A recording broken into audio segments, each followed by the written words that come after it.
this week's episode of Transit, we take another look at how the world moves around us. We'll see how technology is guiding tourists in Spain, what the future holds for the humble Jeep, and how science has helped the sport of sailing. All this as we bring you the future today. BMW chose the picturesque town of Miramas in France's Provence region for an unusual record attempt. The Miramas Proving Grounds have been the stage for a number of high-speed records, but nothing quite like this one. BMW were out to break a record and also to overcome the perception that hydrogen fuel cell vehicles are inherently slow. Every major car manufacturer has a prototype vehicle, and some are in limited production, powered by the alternative fuel. These vehicles are undoubtedly clean and efficient. Their only emission is pure water. But doubters say they will never take over from conventional vehicles because they're too slow. BMW put all their efforts into designing a vehicle that was both revolutionary and practical. The design chosen for the record-breaking attempt is based on the BMW 7 Series. It has a V12 6-litre engine developing 200 kilowatts, which was modified to run on hydrogen. This is contained in a fuel tank insulated to withstand cold, as low as minus 217 degrees Celsius, the temperature of liquid hydrogen. The body was manufactured from woven carbon fibre to give lightness with strength. Amazingly, BMW took only 11 months to design and build the car, named the H2R. The engineers and the drivers were understandably nervous. It's one thing to introduce a new car, quite another to launch an entirely new fuel system.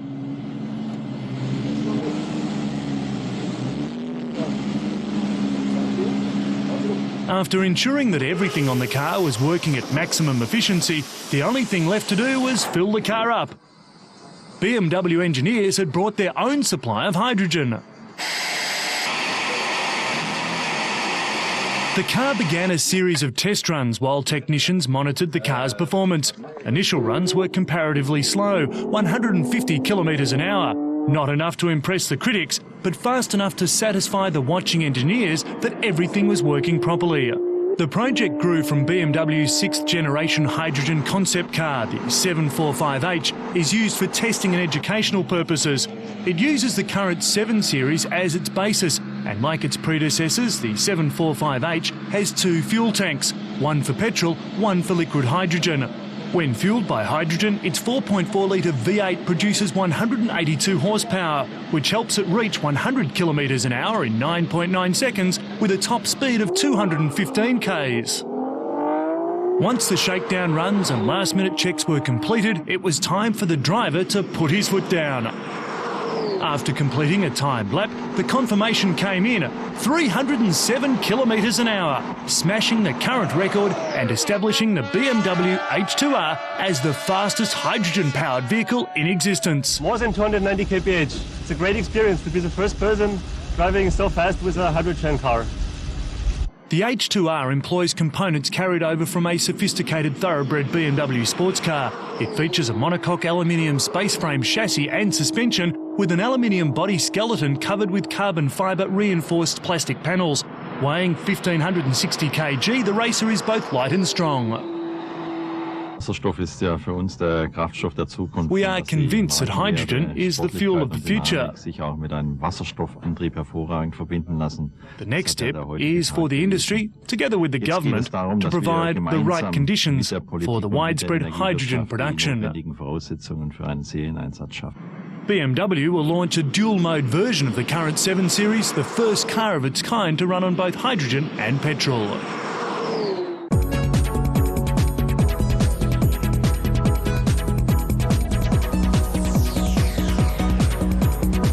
However, while most companies are seriously looking for cleaner, greener alternatives, the Jeep division of Daimler Chrysler seem to be more interested in exploring the edges of mechanical possibility.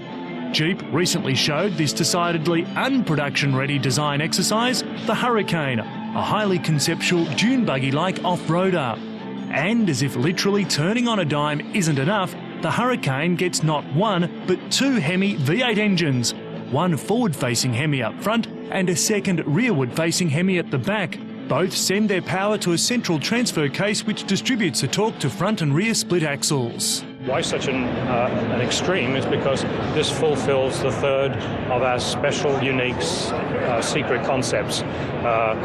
You could say exactly the same about the Tomahawk, you could say the same about the ME412. Our job here was to come up with something outrageous, to come up with something, though, that was totally functional, and something that gives somebody something to talk about and so on, and I think we've done that.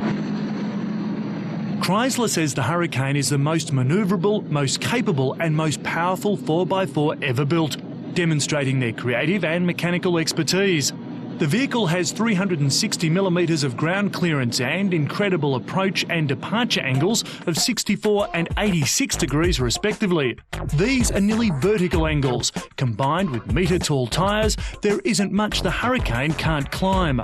The vehicle features a turn radius of 0, so it can turn in its own length thanks to skid steer capability and toe steer, the ability to turn both front and rear tyres inward.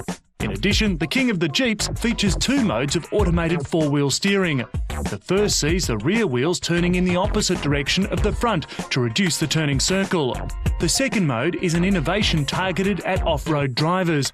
The vehicle can turn all 4 wheels in the same direction, crab style. This allows the vehicle to move sideways without changing the direction the vehicle is pointing.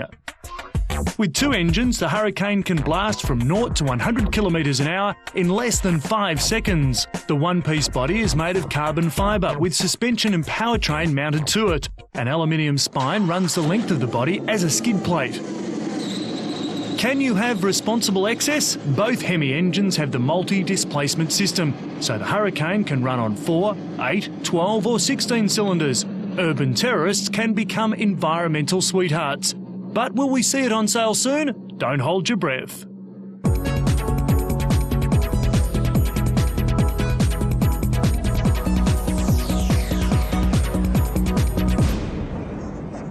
They've been ripped out, spray painted and even firebombed. But love them or hate them, a new report says Britain's traffic speed cameras save 100 lives a year. An independent study conducted at sites where cameras have been in place for over 18 months claims to show a 40% reduction in the number of people killed or seriously injured. Since the cameras have gone in, we've seen speed limits compliance go to virtual 100%, and that's exactly what we're trying to achieve. We don't want to be detecting people speeding. We don't want to be giving out speeding tickets. We just want people to drive within the speed limits. But less than a quarter of police in Britain were involved in the study. Critics say the number of accidents has actually risen at a number of sites and say the technology is just being used as a way of generating revenue. We have to look at these figures very carefully and also remember that it's against the background of a reduction in road deaths generally. So there may be some other general factors that are helping to improve the position as well. There are over 5,000 bright yellow speed cameras scattered around Britain's road network. Some police officers are concerned that public trust is being eroded amidst fears the cameras are there to raise revenue.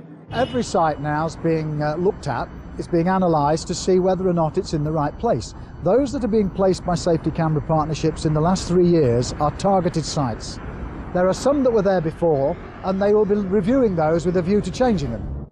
Speed cameras hidden in cat's eyes in the middle of the road are now being tested abroad and could be in use in the UK very soon. Electronic policemen keeping an eye on traffic 24 hours a day.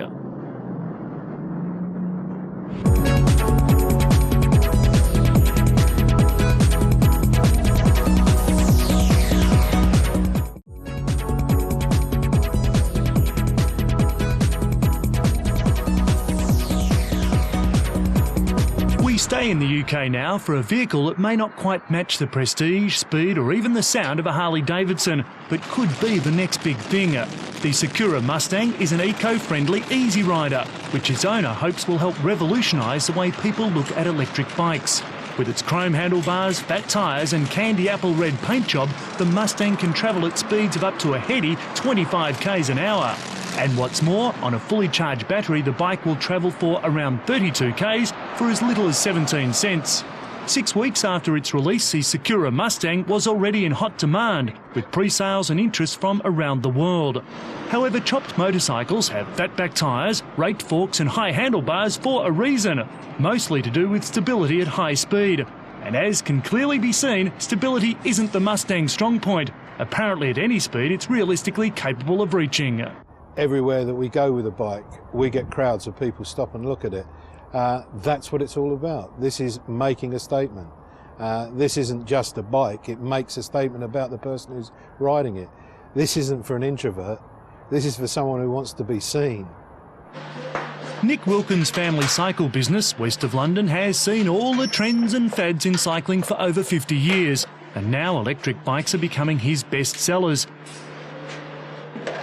Most electric bikes are similar, running on a rechargeable battery. They all have the advantage of getting from A to B without having to pay any road tax, and with the bonus of moving pollution from the cities to wherever the electricity is generated. I see them really sales taking off within the next few years. And then the more that get about, the more people know about it, and will probably want one. I guess as a shop we used to sell about one a month, now we sell about 2 a week. In Britain, electric bikes have to comply with the electrically assisted pedal cycle regulations. The bikes must not provide any power over 25 kilometres an hour, and the motor must have a continuous output of no more than 200 watts.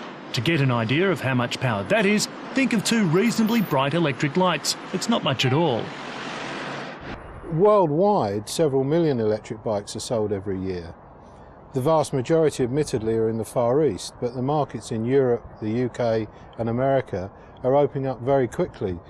As fuel prices go up, people are looking for an alternative to using their car and even, to some extent, using expensive public transport. Not surprisingly, the Mustang is manufactured in China, where over 6 million electric bikes were sold last year. As well as running on its efficient motor, the 39-kilogram, 2.1-metre long bike can also be pedalled for those who fancy some exercise. A crash helmet is optional.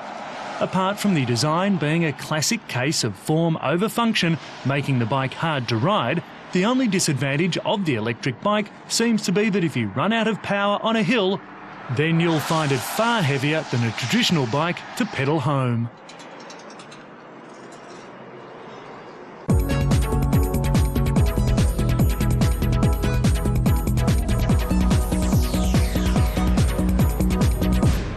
Founded in the 8th century, Cordoba used to be the capital of Moorish Spain, and it's a major tourist destination. Tradition and technology have merged to create a new form of tourism in the historical Spanish town of Cordoba. But no more walks trying to decipher a map, and no more trotting around in a horse-drawn carriage. Now it's out with the old and in with the blobject. It's an electric buggy for tourists to discover the heart of ancient Cordoba, pollution and noise-free. They're simple to drive. There's only an accelerator and a brake, not even doors. But they're equipped with the latest satellite navigation system and tourist information, all at the touch of a small computer screen. Blobject even prints out places of interest and places to eat and drink. What we have here is a computer inserted in the car. It's a system based on Linux. It's running under GNU Linux distribution. What we have is a screen that is 8.5 inches. And it's touch screen, so that way you can just click with your hand in the computer on the screen and you can access to more information on the point of interest, that there are in the city. The GPS unit that is there allows us to see in a bar when we are driving, what are the point of interest that there are, on the surroundings. Tourists can rent the tiny electric cars equipped with computers and satellite navigation, which guide them through the city's main attractions, which include the Santa Marina Church. Once a tourist has chosen a site to visit, a Blobject USB memory card takes over. The card stuck into the USB port on the dashboard downloads text, photos and video of the chosen site. The information can be given in Spanish, English or French. Over 150 points of interest have been selected. When the car passes any landmark, the computer knows to display the appropriate text, audio and video about that landmark on the screen. The computer system is based on open source software developed by a company in Seville. As with any open source software, anyone can improve and change Blobject's code, as long as those improvements and changes are shared with others. Blobject has a 50-kilometre range and a maximum speed of 40 kilometres per hour. And because it's small, it can easily navigate the narrow, winding lanes. There's even specially reserved parking spots. Cordoba has the second largest historical downtown in whole Europe. So, with this, it's very difficult for a lot of visitors just to go to all the areas that there are in Cordoba. With this vehicle, you can just drive there, park in any of the 10 private parking spot we have around the city, so you can park the car there and see the surroundings. So our main goal was to show our whole city. The navigation software is continually updated for the latest cultural and gourmet attractions. At a cost of between 30 and 50 euros for 2 hours, the Blobject provides an easy and comfortable way to take in Cordoba's sights.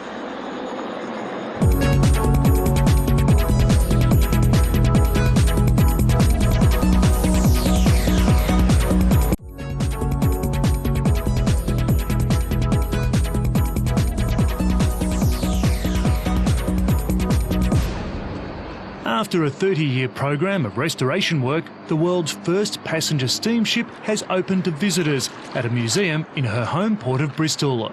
The SS Great Britain, launched 162 years ago, was the biggest and fastest ship ever built and carried passengers across the Atlantic and to Australia in record time. In the age of sail, she was revolutionary. The first propeller-driven steamship took 14 days from England to New York and just 6 weeks to reach Australia. She saw action in the Crimean War and clocked up over 1 million miles as a passenger ship, but was rediscovered as a rusting hulk in the Falkland Islands in 1970 and towed back to Britain.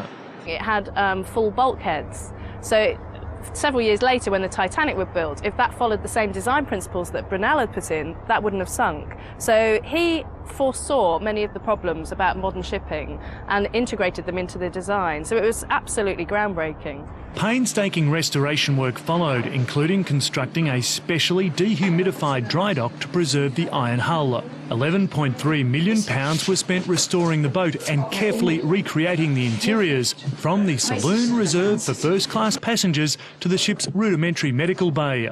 It was in cramped conditions like these that thousands of poorer passengers spent the voyage to Australia, where the SS Great Britain holds a special place in the history of many families. It started going to Australia because of the gold rush, and obviously lots of people from Europe wanted to emigrate.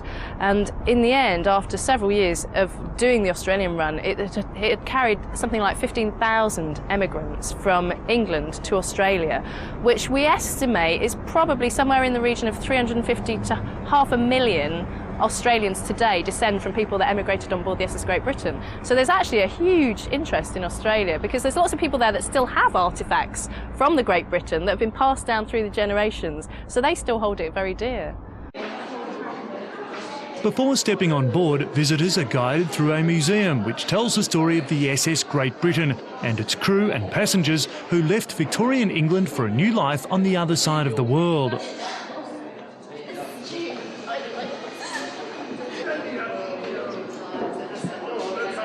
100,000 people a year are expected to visit the ship, now back in its original dock in Bristol, and learn more about this engineering marvel which changed forever the face of maritime travel.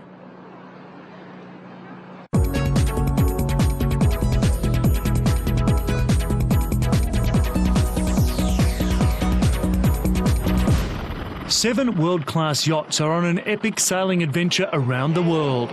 The Volvo Ocean Race takes place only once every 4 years. The yachts need to withstand strong winds and high seas, and they must go incredibly fast. we've created exactly what we set out to create, which is the fastest 70-foot boat in the world, and we've actually exceeded that. We actually have the fastest monohull in the world.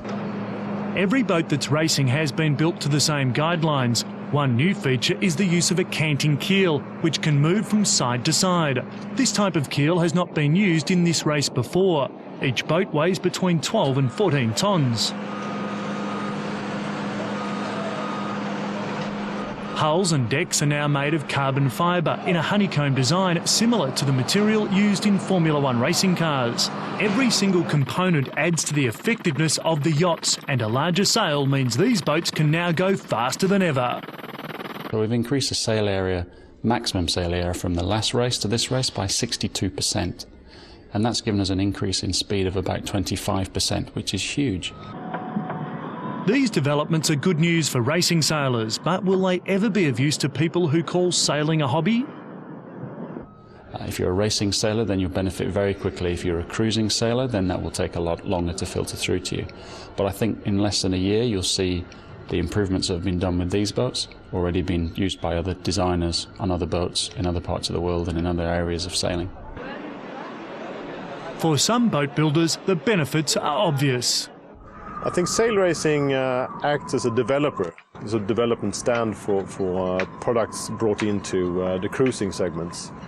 And it helps us refining designs, both in terms of hulls, rigs, sails, foils, but also introducing new techniques in building the boats.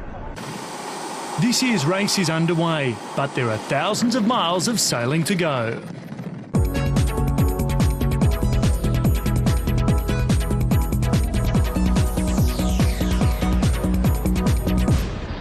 And finally this week, students of history know that the transatlantic airship industry died more than 60 years ago with the Hindenburg disaster. But the manufacturers of the Zeppelin NT hope that the idea will rise like a phoenix and become as popular now as it was in the early 20th century. The dirigible is on its way to Japan to mark the 75th anniversary of the first historic round-the-world Zeppelin flight. The purchasers, the Nippon Airship Corporation of Japan, believe it is commercially viable and have purchased one from its German manufacturers, their first commercial sale. The Zeppelin NT, the NT is for new technology, is 75 metres long, a minnow compared to its giant predecessor, which was as long as 2 football pitches. It's smaller, has a super light metal framework and is safer. Zeppelin NT is inflated with helium, an inert gas that carries no risk of fire. Flying an airship is still real flying, pure flying. You have to work with your hands, and a lot of feeling for flying is essential. It's a tremendous contest with nature. To land an airship the right way is not a sequence of certain actions, but an art. It can carry a complement of only 12 passengers and 2 crew members, compared to the Hindenburg, which carried more than 100, but which burst into flames in the US in 1937, killing 36 passengers and the industry it had spawned. The new model Zeppelin has 3 propellers, flies at about 100 kilometres per hour depending on wind speed, and at a height of about 2,000 metres. The airship's route from Germany will take it over 10 countries on a 15,000 kilometre journey to Japan. Join us next time as we explore more of the world's technology that's in transit.